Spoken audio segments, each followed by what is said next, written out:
আসসালামু আলাইকুম বন্ধুরা, আশা করছি আপনারা সবাই ভালো আছেন আর আল্লাহর অসীম রহমতে আমরা খুব ভালো আছি। তো আজকের আমার রেসিপি হচ্ছে চিকেন উইংস রেসিপি। এই চিকেন উইংস কিন্তু বাজার থেকে অনেক চড়া দামে কিনে খেতে হয়।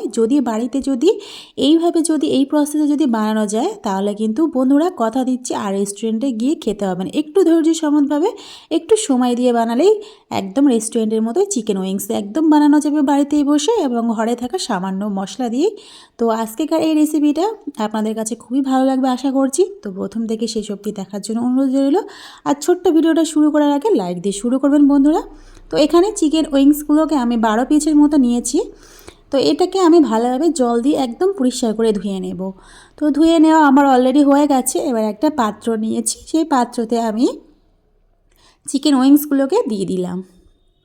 এবার চিকেন উইংসগুলোকে একটু আমি সামান্য লবণ দিয়ে দিলাম আর এখানে একটু ভিনেগার অ্যাড করব। এতে করে কিন্তু যে চিকেনের যে একটা স্মেল থাকে সেই স্মেলটা থাকবে না।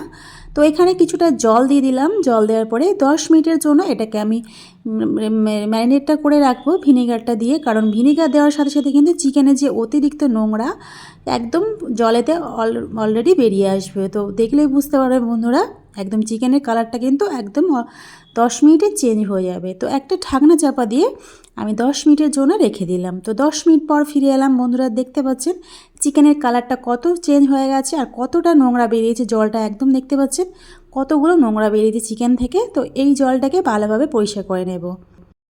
জল দিয়ে একদম 2 থেকে 3 বার বারে বারে পরিষ্কার করে চিকেন উইংসগুলোকে ভালোভাবে পরিষ্কার করে ধুয়ে নিয়েছি।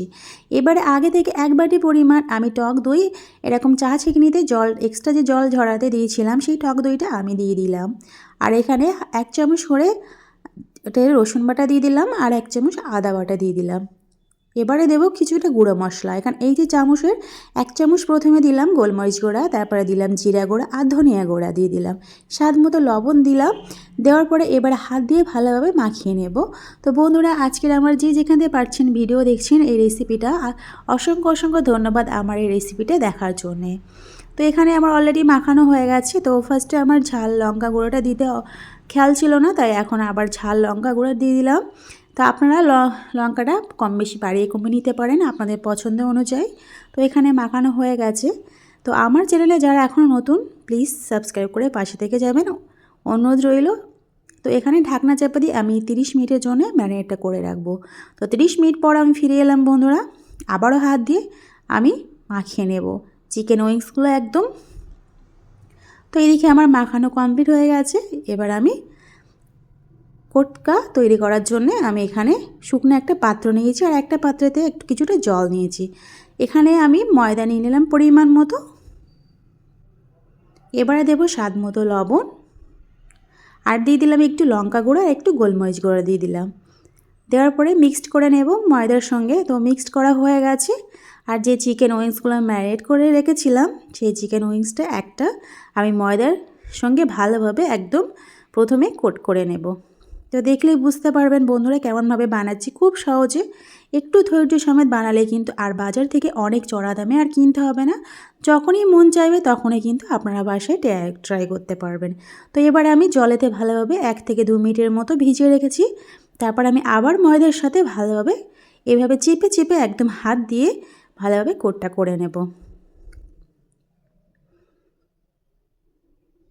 তো এইদিকে আমার ভালোভাবে একদম দেখতে পাচ্ছেন বন্ধুরা, একটু খেয়াল করলেই বুঝতে পারবেন।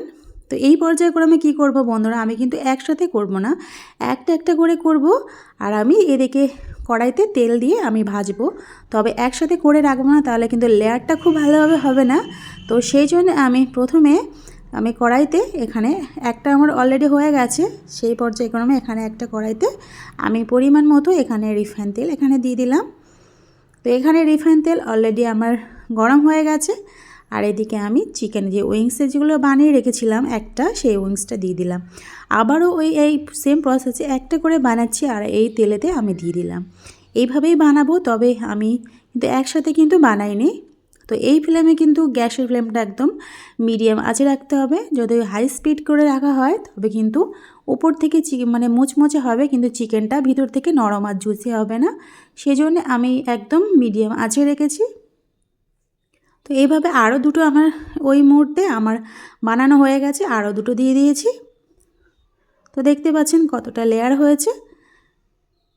তো বন্ধুরা আজকের আমার এই চিকেন উইংসগুলো কেমন হয়েছে বন্ধুরা কিন্তু কমেন্টে জানিও। আর যারা আমার পুরনো বন্ধু তাদের তো অসংখ্য অসংখ্য ধন্যবাদ আমার পাশে থাকার জন্য। আর যারা আমার চ্যানেলে নতুন এখন জয়েন্ট হয়েছে, নতুন বন্ধু হয়েছে, তাদেরকে অসংখ্য অসংখ্য ধন্যবাদ। তো বন্ধুরা এই পর্যন্ত আমার এই আজকের রেসিপিটা লাইক করো, প্রয়োজনে শেয়ার করো আর কমেন্ট করতে কিন্তু ভুলবেন না বন্ধুরা। তো বন্ধুরা সুস্থ থাকবেন, ভালো থাকবেন। আজকে এই পর্যন্ত, আবার অন্য এক রেসিপি নিয়ে হাজির হবো আপনাদের সাথে।